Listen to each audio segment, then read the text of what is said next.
आखिर वक्फ बोर्ड के जमीन के पीछे क्यों पड़ गई मोदी सरकार? ये सवाल बहुत ज्यादा सोशल मीडिया पर चल रहा है और इसकी मुकम्मल वजह है। लेकिन उससे पहले क्या आप जानते हैं कि वक्फ बोर्ड के पास 3 दिल्ली जितनी जमीन है। मतलब दिल्ली जितनी बड़ी है, अगर आप उसको इंटू 3 कर दें तो वक्फ के पास उतनी संपत्ति है।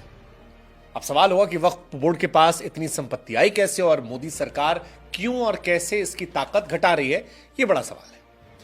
मोदी सरकार ने 8 अगस्त को लोकसभा में वक्फ संशोधन बिल पेश किया और इस दौरान देश की सबसे बड़ी और ताकतवर मुस्लिम संस्था वक्फ बोर्ड चर्चा में रही।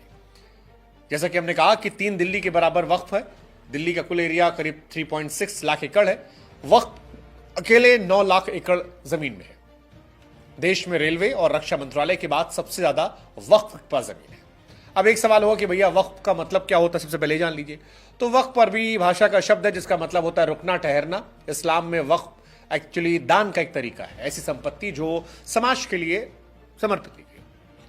अब जो इंसान संपत्ति देता है उसे वक्फा कहते हैं और ये शर्त रख सकता है कि जो संपत्ति दी जा रही है उसका फायदा केवल पढ़ाई बच्चों की और अस्पतालों पर खर्च हो। लेकिन सवाल है कि मोदी सरकार क्यों कानून बदल रही है। तो हम आपको बता दें कि मोदी सरकार ने दरअसल 40 बदलाव किए, 5 वजहों से कर रही है। पहली वजह है वो चाहती है कि मुस्लिमों का जो वक्फ पर राज है उसमें गैर मुस्लिमों की भी एंट्री। वक्फ में अब 2 सदस्य गैर मुस्लिम होंगे और सीईओ भी गैर मुस्लिम हो सकते हैं। दूसरी वजह है महिलाओं का पार्टिसिपेशन बढ़ाना। अभी तक महिलाओं को इन्वॉल्व नहीं किया था, अब इसमें 2 महिलाओं को भी शामिल किया जाएगा और ये भी एक बड़ी वजह है कि इसमें वक्फ में बदलाव किया जा रहा है। तीसरा जो बड़ी बात है वो ये है कि सरकार का कंट्रोल बढ़ना। भारत सरकार कानून बदलकर वक्फ बोर्ड की संपत्ति पर कंट्रोल बढ़ाएगी।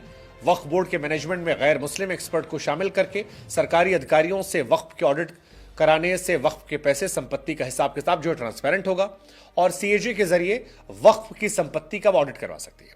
चौथी वजह जिला मजिस्ट्रेट के ऑफिस में रजिस्ट्रेशन। कानूनी बदलाव के लिए अब सरकार ने जस्टिस अच्चर आयोग और के रहमान खान की अध्यक्षता वाली संसद की संयुक्त कमेटी की सिफारिशों का हवाला दिया, जिसके मुताबिक राज्य और केंद्र सरकार जो है वो वक्फ की संपत्तियों में दखल नहीं दे सकती। लेकिन कानून में बदलाव के बाद वक्फ बोर्ड को अपनी संपत्ति जिला मजिस्ट्रेट के दफ्तर में रजिस्टर्ड करवानी होगी ताकि संपत्ति के मालिकाना हक की जांच हो पाए।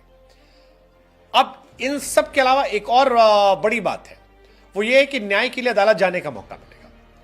अभी तक क्या था, आपको अदालत नहीं सकते थे आप। मोदी सरकार के नए बिल के हिसाब से वक्फ ट्रिब्यूनल में 2 सदस्य होंगे। ट्रिब्यूनल के फैसले को 90 दिनों के अंदर हाईकोर्ट ले जाया जाएगा।